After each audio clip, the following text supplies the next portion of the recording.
തിരുവചനം തിരുമധുര എന്ന പുതിയ എപ്പിസോഡിലേക്ക് നിങ്ങൾക്ക് ഏവർക്കും സ്വാഗതം. പ്രാർത്ഥനയോടെ ശുശ്രൂഷ ആരംഭിക്കാം. സ്തുതിക്കുന്ന കർത്താവേ, സ്തോത്രം ചെയ്യുന്ന കർത്താവേ, ഞങ്ങളുടെ ദിവാത്സല്യമായ സർവസ്നാഥ, ഇതത്തോളം അടികളെ വഴിയർത്തിയ നന്മകൾക്കായ നന്ദിയോട് സ്തോത്രം കർത്താവേ. ഞങ്ങളുടെ കൃപയുടെ സാന്നിധ്യത്താൽ കർത്താവേ, നോയമ്പ് കാലത്തിൻ്റെ അവസാന ആഴ്ചത്തിലേക്ക് കടന്നു വരുവാൻ അങ്ങ് സഹായിച്ചിരിക്കുന്ന അവൻ കൃപകൾക്കായ നന്ദിയോട് സ്തോത്രം കർത്താവേ. ലോകമെമ്പാടും കർത്താവേ, അങ്ങയുടെ ദുഃഖവള്ളി ശുശ്രൂഷയിൽ സംബന്ധിക്കുമ്പോൾ കർത്താവേ, അവിടെയൊക്കെ കർത്താവെ എന്തിന് അങ്ങ് ഞങ്ങൾക്ക് വേണ്ടി യാഗമായി അർപ്പിക്കപ്പെട്ടെന്ന് ചിന്തിപ്പാൻ കർത്താവെ, ആ അങ്ങ് അനുഭവിച്ച വേദനയുടെ താതാത്മ്യം പ്രാപിപ്പാൻ കർത്താവെ, അങ്ങ് കടന്നുപോയ സാഹചര്യത്തെപ്പറ്റി ഒന്ന് ചിന്തിപ്പാൻ, അതിനെപ്പറ്റി ധ്യാനിപ്പാനൊക്കെ അങ്ങ് തന്ന സാവകാശത്തിനായ നന്ദിയോട് സ്തോത്രമെങ്കിലും പിതാവേ, അവിടുന്ന് പലപ്പോഴും അതിൻ്റെ ആഴം മനസ്സിലാക്കുവാൻ ഞങ്ങൾക്ക് കഴിയാതെ പോയിട്ടുണ്ടെന്ന് സമ്മതിക്കുന്ന കർത്താവെ, അങ്ങ് ഞങ്ങൾക്ക് വേണ്ടി യാഗമായി അർപ്പിക്കുമ്പോൾ കർത്താവെ, ഇന്നും ഞങ്ങൾ ദസനിൽ പാപം ചെയ്യുമ്പോൾ കർത്താവെ, അങ്ങേ ക്രൂശിക്കപ്പെടുന്ന ഒരവസ്ഥയാണെന്ന് ഞങ്ങൾ അറിയുന്ന കർത്താവ്, അതിൽ നിന്ന് മാറ്റുവാൻ, ആ മാർഗത്തിൽ നിന്ന് മാറുവാൻ നീ ഞങ്ങളെ സഹായിക്കണമെന്ന് പ്രാർത്ഥിക്കുന്നു. നിങ്ങളുടെ വിളിക്ക് യോഗ്യവണ്ണം കർത്താവെ, ഞങ്ങൾ ഓരോരുത്തരുമായി തീരുവാൻ അവിടുന്ന് സഹായിക്കുകയും വഴി നടത്തുകയും ചെയ്യണമെന്ന് ഈ സാക്ഷിക്കുന്നു. പിതാവ് കേൾക്കണമേ.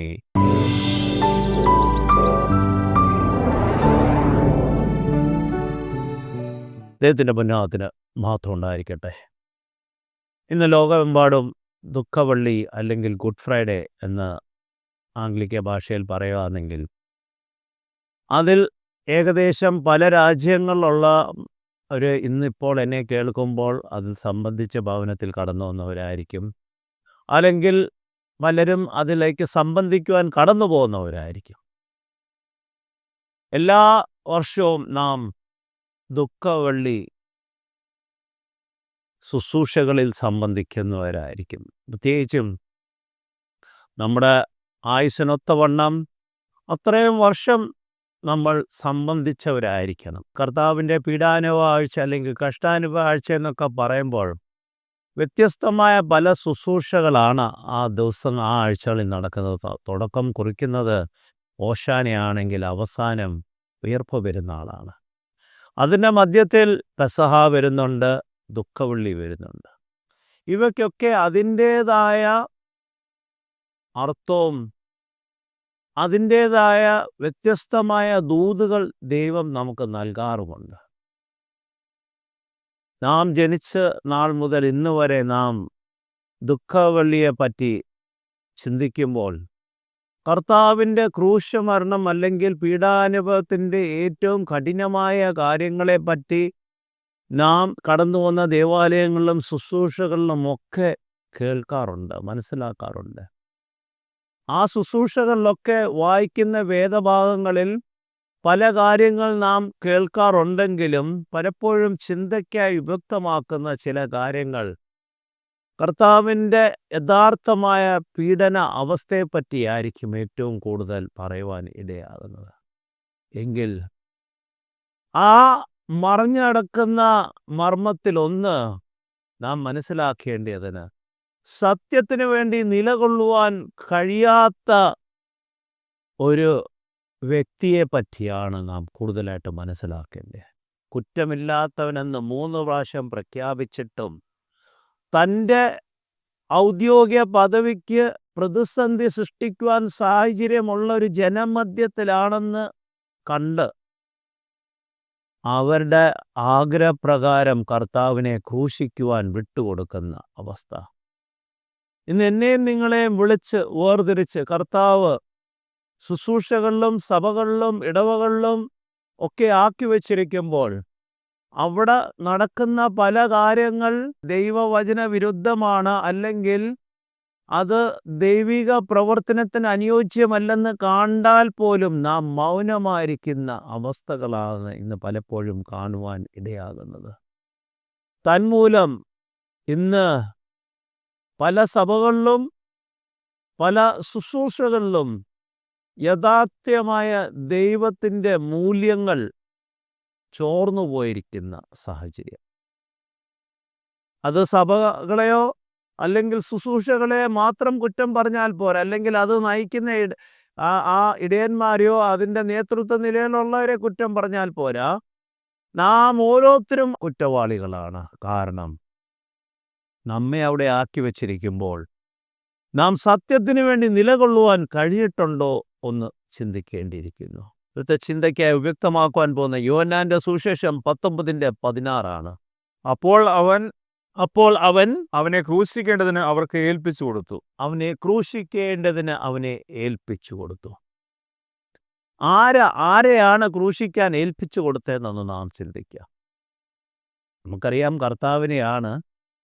എങ്കിലും അതിൻ്റെ ചില കാര്യങ്ങൾ 18-ാം അധ്യായം തൊട്ട് 19-ാം അധ്യായം വരെയുള്ള ചില വാക്യങ്ങളിൽ കൂടെ ആ ഒരു വ്യക്തി സത്യത്തിനു വേണ്ടി നിലകൊണ്ടായിരുന്നെങ്കിൽ ചിലപ്പോൾ ഇങ്ങനൊരു ക്രൂശ് മരണം ഉണ്ടാകുകയില്ലായിരുന്നു. യോഹന്നാന്റെ സുവിശേഷം 18:2-4 വരെ വായിക്കുമ്പോൾ അവിടെ യേശു പലപ്പോഴും ശിഷ്യന്മാരോടുകൂടെ പോയിരുന്നത് കൊണ്ട് അവനെ ഒറ്റിക്കൊടുത്ത യൂദായും ആ സ്ഥലം അറിഞ്ഞിരുന്നു. അങ്ങനെ യൂദ പട്ടാളത്തെയും മഹാപുരോഹിതന്മാരെയും പരീശന്മാരും അയച്ച ഭടന്മാരെയും കൂട്ടിക്കൊണ്ടെന്ന് തീപ്പന്തങ്ങളും റാന്തലുകളും ആയുധങ്ങളുമായി അവിടെ വന്നു. യേശു തനിക്ക് നേരിടുവാനുള്ളതെല്ലാം അറിഞ്ഞുകൊണ്ട് പുറത്തു ചെന്ന് നിങ്ങൾ ആരെ തിരയുന്നു എന്ന് അവരോട് ചോദിച്ചു. ഇവിടെ യേശു തൻ്റെ ജീവിതത്തിൻ്റെ അന്ത്യനിമിഷത്തിലേക്ക് കടന്നു വന്നിരിക്കുകയാണെന്ന് വ്യക്തമായി കർത്താവിന് അറിയാമായിരുന്നു. ഇന്ന് പലപ്പോഴും നമ്മുടെയൊക്കെ ആത്മീയ ജീവിതത്തിൽ ഒരു പ്രതിസന്ധി വരുവാൻ സാധ്യതയുണ്ടെന്ന് കാണുമ്പോൾ നാം പോലും ആ സത്യത്തിന് വേണ്ടി കടന്നു വരിക മാത്രമല്ല, അവിടുന്ന് കടന്നു കളയാനാണ് പരിശ്രമിക്കുന്നത്. ഇവിടെ കർത്താവിനെ ഒറ്റിക്കൊടുക്കുന്ന യൂദ ഒറ്റിക്കൊടുക്കുമെന്നും ആ ദിവസത്തിലേക്ക് കടന്നു വന്നെന്നൊക്കെ കർത്താവിന് വ്യക്തമായി അറിഞ്ഞിട്ടും അവർ കടന്നു വരുമ്പോൾ കർത്താവ് വന്ന് തന്നെയാണ് ചോദിക്കുന്നത്, നിങ്ങൾ ആരെയാണ് തിരയുന്നതെന്ന്. ഇവിടെ നാം ഒരു കാര്യം നോക്കുമ്പോൾ ഇന്ന് പലപ്പോഴും അനേകമായ സഭകൾ, ശുശ്രൂഷകളും ആത്മീയ മേഖലകളിൽ പ്രതിസന്ധി കടന്നു വരുന്നത് പുറത്തുള്ളൊരു വ്യക്തിയിൽ നിന്നല്ല, എപ്പോഴും അകത്തെയുള്ള വ്യക്തിയിൽ നിന്നാണ്. നാം അറിയാതെ തന്നെ അനേകരെ പ്രതിയോഗി സ്വാധീനിച്ചിട്ട് പല ചിന്തകൾ കൊടുത്ത് ഇന്ന് നമ്മുടെ ആത്മീയ മൂല്യങ്ങൾ തകർത്തുകൊണ്ടിരിക്കുകയാണെന്ന് പോലും അനേകർ അറിയാതെ പോകുന്നു. കാലോചിതമായ മാറ്റങ്ങൾ സഭയിൽ ആവശ്യമെന്ന് പറഞ്ഞുകൊണ്ട് പല മാറ്റങ്ങൾ വരുത്തുമ്പോൾ അത് യഥാർത്ഥമായ ദൈവനാമ മഹത്വത്തിനായ മാറ്റങ്ങളാണോ എന്ന് പോലും ചിന്തിക്കുവാൻ കഴിയാതെ പോകുന്ന നേതൃനിലയിൽ പ്രവർത്തിക്കുന്ന വ്യക്തികൾ, ജനത്തെ പ്രീതിപ്പെടുത്തുവാൻ, ജനത്തിൻ്റെ ആരവങ്ങളെ ഭയപ്പെടുന്ന നേതൃനിലയിലുള്ള അനേകരാണ് ഇന്ന് പല സഭകളും ശുശ്രൂഷകളും ശിഥിലമാക്കുവാൻ ഇടയാക്കുന്നതെന്ന് നാം മറന്നു പോകാറുണ്ട്. അപ്രകാരം സാഹചര്യം വരുമ്പോൾ പലപ്പോഴും നാം കാണുന്നത് വിശ്വസ്തരെന്ന് പറഞ്ഞ അനേകരെ കാണാതെ അവസ്ഥകളാണ്. ഇവിടെയും കർത്താവിനോടൊപ്പം പ്രവർത്തിക്കുകയും കർത്താവ് വ്യക്തമായി അവനോട് പറയുന്നുണ്ട്, എന്നെ ഒറ്റിക്കൊടുക്കുന്നവൻ ഉണ്ടെന്നൊക്കെ പറഞ്ഞിട്ടും അതിനെ ഉൾക്കൊള്ളുവാനോ മനസ്സിലാക്കുവാനോ കഴിയാതെ അവനെ എന്ത് ദൗത്യത്തിനായി സൃഷ്ടിച്ചോ ആ ദൗത്യം പൂർത്തീകരിക്കുന്നൊരവസ്ഥയാണ് നാം കാണുന്നത്. അവിടെ കടന്നു വരുമ്പോൾ കർത്താവ് പറയും, നിങ്ങൾ ആരെ തിരയുന്നെന്ന്. അതിൻ്റെ 8ഉം 9ഉം വാക്യം വായിക്കുമ്പോൾ, ഞാനാകുന്നു എന്ന് നിങ്ങളോട് പറഞ്ഞുവല്ലോ, എന്നെയാകുന്നു അന്വേഷിക്കുന്നതെങ്കിൽ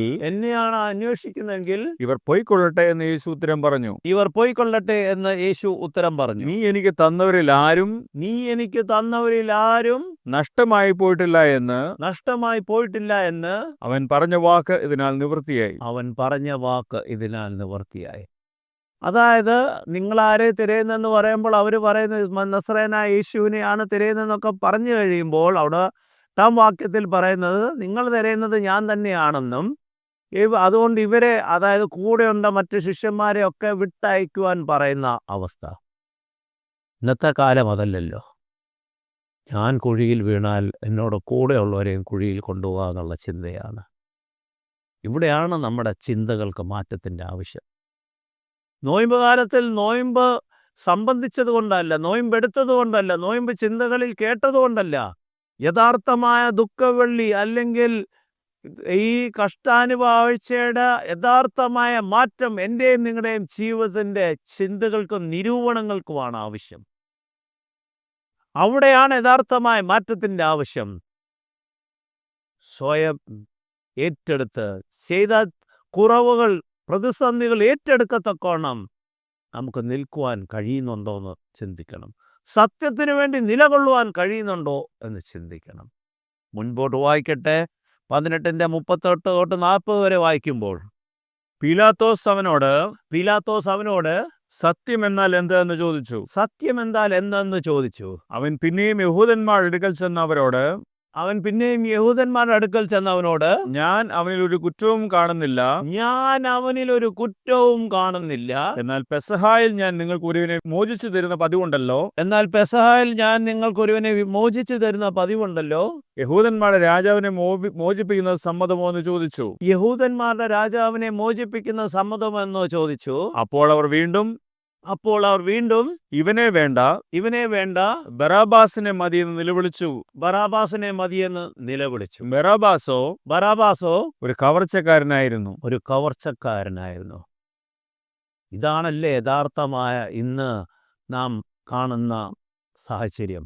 ഒരു മേലധികാരിയായിട്ട് മനസ്സിലാക്കിയിട്ട് പോലും ജനത്തിനോട് ചോദിക്കുന്ന എന്താണ് ചെയ്യേണ്ടതെന്ന്.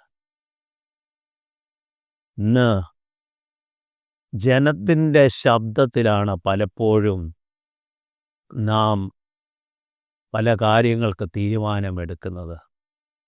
സത്യം അതല്ലെന്ന് മനസ്സിലാക്കിയാൽ പോലും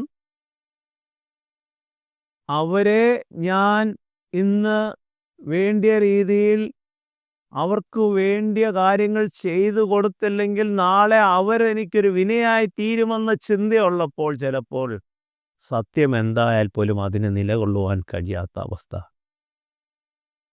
പിന്നെ ചില സത്യങ്ങൾ സാഹചര്യമനുസരിച്ച് മറച്ചു വെക്കുന്ന അവസ്ഥ. ഇവിടെയൊക്കെ നാം മനസ്സിലാക്കുന്നത് യഥാർത്ഥമായ കർത്താവിനെ ഞാനും നിങ്ങളും രുചിച്ചറിഞ്ഞിട്ടുണ്ടോ എന്നാണ്. ഈ കഷ്ടാനുഭവിച്ചത് ഏറ്റവും പരമപ്രധാനമായ ഒരു ദിവസമാണ് ദുഃഖവെള്ളി എന്ന് പറയുമ്പോൾ. കർത്താവ് നമുക്ക് വേണ്ടി ക്രൂശിന്മേൽ യാഗമായി അർപ്പിക്കപ്പെട്ട് ആ കർത്താവിൻ്റെ രക്തത്താൽ വീണ്ടെടുക്കപ്പെട്ട ജനമാണ് ഞാനും നിങ്ങളും. നമുക്ക് വേണ്ടി വില കൊടുത്തത്, ആ വിലമതിക്കുവാൻ കഴിയാത്ത വിലയാണ് കർത്താവിൻ്റെ രക്തം എന്ന് പറയുമ്പോൾ. ആ രക്തത്തിൻ്റെ വിലയ്ക്കൊത്തവണ്ണം എനിക്കും നിങ്ങൾക്ക് ജീവിക്കുവാൻ കഴിഞ്ഞിട്ടുണ്ടോ? നാം പ്രാർത്ഥിക്കാനുണ്ട്, കർത്താവെ നിൻ്റെ രക്തത്താൽ ഞങ്ങളെ മുദ്രയിട്ട് കൊള്ളണേ, കാത്തുകൊള്ളണേ. നല്ല കാര്യം. പക്ഷെ ആ കർത്താവിൻ്റെ രക്തത്താൽ മുദ്രയിടപ്പെട്ട ജനമെന്ന് നാം പ്രഖ്യാപിക്കുമ്പോൾ കർത്താവ് നമ്മളെ കാണിച്ച ഒരു സത്യമുണ്ട്. പ്രതിസന്ധികളുടെ മേലിലും ഞാൻ തന്നെയെന്ന് ആ വ്യക്തി എന്ന് പറയത്തക്കവണ്ണമുള്ളൊരു ധൈര്യം. അല്ലാതെ പീലാത്തോസിനെ പോലെ ഇവൻ കുറ്റമില്ലാത്തവനെന്ന് മനസ്സിലാക്കിയിട്ടും അവനെ ശിക്ഷിക്കുവാൻ വിധിക്കുന്ന അവസ്ഥയല്ല. ഇവിടെ ആ യഹൂദജനം പോലും കണ്ടില്ലേ, അവരുടെ പാരമ്പര്യത്തിനെ ചോദ്യം ചെയ്തപ്പോൾ ഇവനെ ക്രൂശിക്കുക. പാരമ്പര്യത്തിൽ ഉൾക്കൊള്ളുന്ന ഒരു ക്രൈസ്തവ സമൂഹമാണെന്നോ ഞാനും നിങ്ങളും ഒന്ന് ചിന്തിക്കണം. എങ്കിൽ മാറ്റത്തിൻ്റെ കാറ്റ് വീശേണ്ട സമയം വന്നിരിക്കുന്നു. കർത്താവ് പാരമ്പര്യത്തെ അല്ല കാണുന്നത്, കർത്താവുമായിട്ടുള്ള ബന്ധത്തെയാണ് കർത്താവ് നോക്കുന്നത്. എത്ര വലിയ സഭാ പാരമ്പര്യമോ കുടുംബ പാരമ്പര്യമോ തോമാസ് ലീഹയുടെ പാരമ്പര്യമോ പറഞ്ഞാലും അതൊന്നും നമ്മളെ നിത്യതയിലേക്ക് വഴി നടത്തുവാൻ ഇടയാകുകയില്ല. നിത്യതയിലേക്ക് വഴി നടത്തണമെങ്കിൽ നമ്മുടെ ജീവിതത്തിൽ മാറ്റേണ്ടതിനെ മാറ്റുവാൻ, കർത്താവിനെ കണ്ടെത്തുവാൻ നാം പരിശ്രമിക്കണം. അപ്രകാരം പരിശ്രമിക്കുമ്പോഴാണ് കർത്താവിനെ കണ്ടെത്തുക മാത്രമല്ല, എൻ്റെയും നിങ്ങളുടെയും ജീവിതത്തിൽ കർത്താവ് അതിനുള്ള ഉറപ്പും ധൈര്യവും സത്യത്തിന് വേണ്ടി നിലകൊള്ളുവാൻ ഇടയാക്കുന്ന സാഹചര്യം ഒരുക്കുന്നതും. ഞാൻ മുൻപോട്ട് വായിക്കട്ടെ. അതിൻ്റെ 19:4 വായിക്കുമ്പോൾ പീലാത്തോസ് പിന്നെയും പുറത്തു വന്നു, പീലാത്തോസ് പിന്നെയും പുറത്തു വന്ന്, ഞാൻ അവനിൽ ഒരു കുറ്റവും കാണുന്നില്ല എന്ന് നിങ്ങൾ അറിയേണ്ടതിന് ഞാൻ അവനിൽ ഒരു കുറ്റവും കാണുന്നില്ല എന്ന് നിങ്ങൾ അറിയേണ്ടതിന് അവനെ നിങ്ങളുടെ അടുക്കൽ അവനെ നിങ്ങളുടെ അടുക്കൽ ഇതാ പുറത്തു കൊണ്ടുവരുന്നു എന്ന് പറഞ്ഞു. ഇതാ പുറത്തു കൊണ്ടുവരുന്നു എന്ന് പറഞ്ഞു. അവിടെയും രണ്ടാമത് പറയുന്നത് എന്തുവാ? ഞാൻ അവനിൽ ഒരു കുറ്റവും കാണുന്നില്ല. ഇതിൻ്റെ ഒക്കെ മധ്യത്തിൽ പല കാര്യങ്ങൾ നടക്കുന്നുണ്ട്. പീലാത്തോസ് കയ്യാഫയുടെ അടുത്തൽ അയക്കുന്നു, തിരിച്ച് ഇങ്ങോട്ട് വരുന്നു, അതൊക്കെ നടക്കുന്നുണ്ട്. അതിലേക്കൊന്നും ഞാൻ കടക്കുന്നില്ല. കാരണം അതായത് ഔദ്യോഗിക പദവിയിൽ ഒരു വ്യക്തിയുടെ ചെയ്യുവാൻ കഴിയാത്ത അല്ലെങ്കിൽ സത്യത്തിനു വേണ്ടി നിലകൊള്ളുവാൻ കഴിയാത്ത ഒരു കാര്യം മാത്രമാണ് ചൂണ്ടിക്കാണിക്കുവാനിടയാകുന്നത്. അത് യഥാർത്ഥമായ ദുഃഖവെള്ളിയുടെ ഒരാശയം കൂടിയാണ്. ഞാനും എന്നെയും നിങ്ങളെയും വിളിച്ചിരിക്കുമ്പോൾ നാം ആ സത്യത്തിനു വേണ്ടി നിലകൊള്ളുന്നുണ്ടോ? ഇവിടെയും പറയുന്നത് എന്താണ്? ഞാൻ അവനിലൊരു കുറ്റവും കാണുന്നില്ല. മുമ്പോട്ട് വായിക്കട്ടെ. 19:6 വായിക്കുമ്പോൾ, മഹാപുരോഹിതന്മാരും ഭടന്മാരും അവനെ കണ്ടപ്പോൾ മഹാപുരോഹിതന്മാരും ഭടന്മാരും അവനെ കണ്ടപ്പോൾ ക്രൂശിക്കുക, ക്രൂശിക്കുക എന്ന് ആർത്തു വിളിച്ചു. ക്രൂശിക്കുക, ക്രൂശിക്കുക എന്ന് ആർത്തു വിളിച്ചു. പീലാത്തോസ് അവരോട് നിങ്ങൾ അവനെ കൊണ്ടുപോയി ക്രൂശിക്കുവിൻ, നിങ്ങൾ അവനെ കൊണ്ടുപോയി ക്രൂശിക്കുവിൻ, ഞാനോ അവനിൽ കുറ്റമൊന്നും കാണുന്നില്ല എന്ന് പറഞ്ഞു. ഞാനോ അവനിൽ കുറ്റമൊന്നും കാണുന്നില്ല എന്ന് പറഞ്ഞു. ഒരുത്തനെ ശിക്ഷയ്ക്കായി അയക്കുകയാണ് കേട്ടോ. യഥാർത്ഥത്തിൽ ഒരു വിധി ഇതാണ് പ്രഖ്യാപനമാണ്. അവിടെ പറയുന്നത് ഇവനിലൊന്നും കുറ്റമില്ല, എങ്കിലും നിങ്ങൾ കൊണ്ട് ക്രൂശിച്ചു കൊള്ളുക. നമ്മൾ അനേകരെ എപ്രകാരം ക്രൂശിക്കാറില്ലേ? നമ്മുടെ സ്വാർത്ഥ താല്പര്യങ്ങൾക്ക് വേണ്ടി, നിലനിൽപ്പിന് വേണ്ടി നാം ആയിരിക്കുന്ന സമൂഹത്തിൽ, ചിലപ്പോൾ നമ്മുടെ ഔദ്യോഗിക രംഗത്തായിരിക്കും, സാമൂഹ്യ മേഖലയിലായിരിക്കും, കുടുംബജീവിതത്തിലായിരിക്കും, എന്തിന് ആത്മീയ ജീവിതത്തിലായിരിക്കും. അവൻ കുറ്റം ചെയ്തിട്ടില്ലെന്ന് മനസ്സിലാക്കിയാൽ പോലും സ്വന്തം സ്വാർത്ഥ താല്പര്യങ്ങൾക്ക് വേണ്ടി മറ്റുള്ളവരെ പഴിചാരുന്ന അവസ്ഥയുണ്ടെങ്കിൽ പീലാത്തോസിൻ്റെ അവസ്ഥയാണെന്ന് മനസ്സിലാക്കിക്കൊള്ളുക. 3 വട്ടമാണ് ഇവിടെ പറഞ്ഞിരിക്കുന്നത്, അവനിൽ ഒരു കുറ്റവും ഞാൻ കാണുന്നില്ല. ഒരു കുറ്റവും കാണാത്തവനെയാണ് ക്രൂശിക്കാൻ ഏൽപ്പിച്ചു കൊടുക്കുന്നത്. നമ്മളങ്ങനെയാണോ എന്ന് നമ്മുടെ സാഹചര്യങ്ങളിൽ ജീവിക്കുന്നത്? അങ്ങനെയാണെങ്കിൽ ഈ ദുഃഖവെള്ളിയിൽ നാം ഒരു തീരുമാനമെടുക്കണം. ഞാൻ സത്യത്തിന് വേണ്ടി നിലകൊള്ളുമെന്ന്. മുമ്പോട്ട് വായിക്കുമ്പോൾ 19:10 ഇപ്രകാരമാണ് പറയുന്നത്. പീലാത്തോസ് അവനോട് നീ എന്നോട് സംസാരിക്കുന്നില്ലയോ? എനിക്ക് നിന്നെ ക്രൂശിക്കുവാനും വിട്ടയക്കുവാനും അധികാരമുണ്ടെന്ന് നീ അറിയുന്നില്ലയോ എന്ന് ചോദിച്ചു. ഇവിടെയാണ് അനേകരുടെ വീഴ്ച.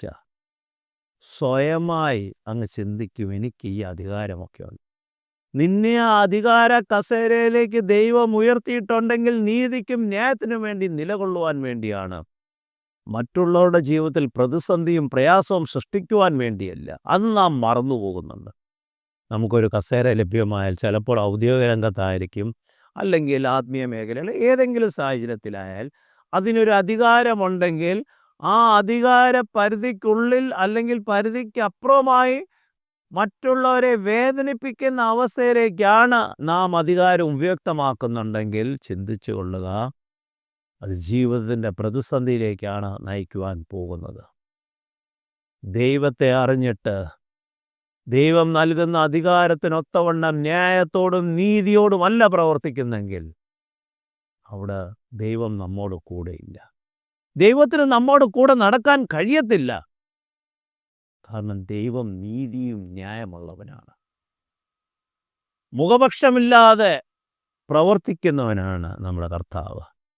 അല്ലാതെ ഓരോരുത്തരുടെ മുഖം കണ്ടു അതല്ല ദൈവം നോക്കുന്നത്. നിന്റെ ഹൃദയത്തിൻ്റെ പരമാർത്ഥതയും നിന്റെ ഹൃദയത്തിൻ്റെ നിരൂപണങ്ങളും ചിന്തകൾക്കൊത്തവണ്ണാണ് ദൈവം നിന്നോട് കണക്ക് ചോദിക്കുന്നത്. അതുകൊണ്ട് അധികാര കസേരകളിൽ ഇരിക്കുന്നവർ, നേതൃത്വ നിലകളിൽ പ്രവർത്തിക്കുന്നവർ ഒന്ന് ശ്രദ്ധിച്ചു കൊള്ളുക.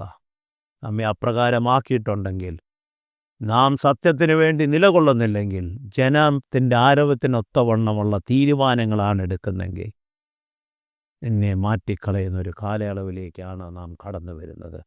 ബോട്ട് വായിക്കട്ടെ, 19:11 വായിക്കുമ്പോൾ, യേശു അവനോട്, ഉയരത്തിൽ നിന്ന് ലഭിച്ചിട്ടില്ലായിരുന്നുവെങ്കിൽ ഉയരത്തിൽ നിന്ന് ലഭിച്ചിട്ടില്ലായിരുന്നുവെങ്കിൽ നിനക്ക് എൻ്റെ മേൽ ഒരു അധികാരവും ഉണ്ടാകുമായിരുന്നില്ല. നിനക്കെൻ്റെ മേലൊരു അധികാരവും ഉണ്ടാകുകയില്ല. അതുകൊണ്ട് എന്നെ നിന്റെ പക്കൽ ഏൽപ്പിച്ചവന്റെ പാപം അതുകൊണ്ട് എന്നെ നിന്റെ പക്കൽ ഏൽപ്പിച്ചുകൊണ്ട പാപം നിന്റെ പാപത്തേക്കാൾ വലുതാണ് എന്ന് ഉത്തരം പറഞ്ഞു. നിന്റെ പാപത്തേക്കാൾ വലുതാണ് എന്നുത്തരം പറയും.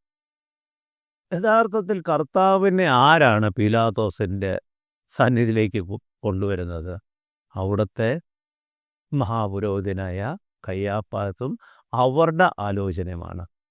അപ്പം ഇവിടെ പറയുന്നത്, നിന്നെ എൻ്റെ പക്കൽ കൊടുത്തുവിട്ട അവൻ്റെ മേലുള്ള ശിക്ഷയാണ് യഥാർത്ഥത്തിൽ വലുത്. അവൻ്റെ പാപമാണ് വലുത്. കാരണം തൻ്റെ ജനത്തിൽ കൂടെ ലോകത്തിന് രക്ഷ നൽകുമെന്ന് പറഞ്ഞ ആ പ്രവാചകന്മാരുടെ വാക്കുകൾ മനസ്സിലാക്കുവാൻ കഴിയാതെ അവരുടെ സ്വന്തം സ്വാർത്ഥ താല്പര്യങ്ങൾക്ക് നിലനിൽപ്പിനും വേണ്ടിയാണ് കർത്താവിനെ അവർ ക്രൂശിക്കുവാൻ അയച്ചു കൊടുക്കുന്നത്.